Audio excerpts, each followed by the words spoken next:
Hello and welcome back to my channel. आज की video बहुत ख़ास इसलिए है क्योंकि इस वीडियो में मैं बताने वाली हूँ कि गंगा स्नान की सही विधि और गंगा स्नान हम क्यों करने जाते हैं, क्या वो मोटिव हम फुलफ़िल कर पाते हैं।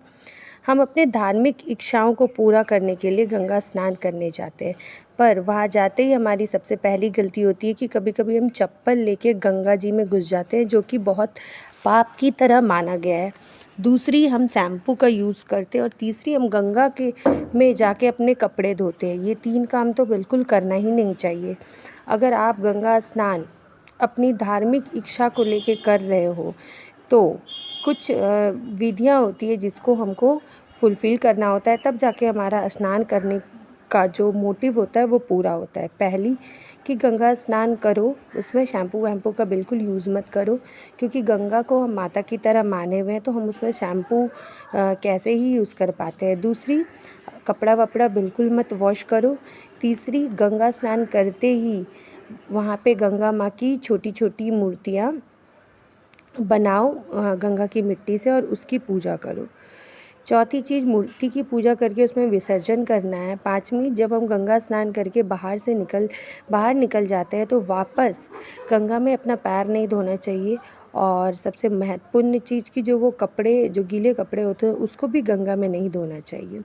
और वो कपड़े घर लाके भी मत धो, एज़ इट इज़ उसको सूखने के लिए दे दो और अगले दिन कपड़े को धो। और बहुत बार हम गंगा स्नान करके आएंगे और बिल्कुल शैम्पू वैम्पू यूज़ करते नहीं हैं, तो हमारे बालों में बहुत ज़्यादा मिट्टी फंस जाता है, तो उस दिन घर पे भी आके हम स्नान करने लग जाते हैं। ये भी नहीं करना चाहिए।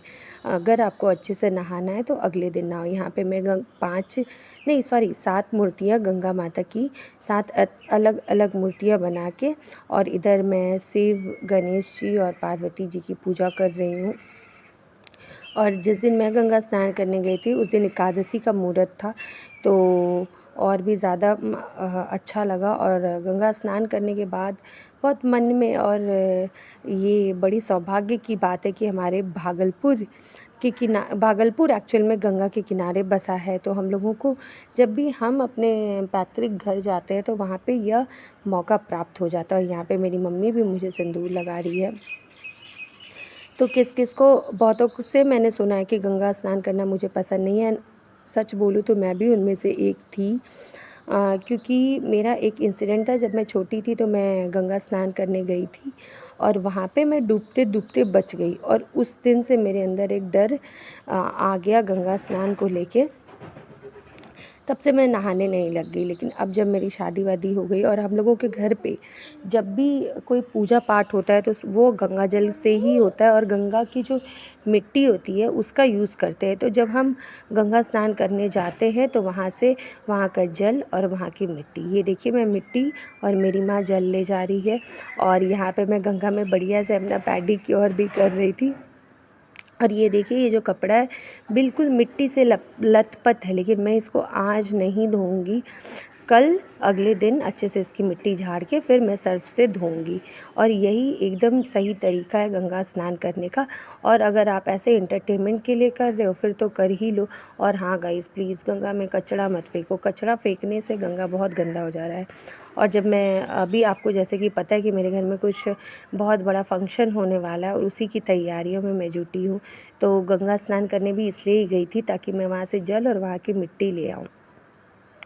और उसके बाद तुरंत ही बैंक गई। बैंक तो पता ही है, सरकारी कामकाज इतने आसानी से होते नहीं। वहाँ जाने के बाद मुझे काफ़ी बैठना पड़ा, फिर जाके मेरा नंबर आया, फिर वहाँ गई।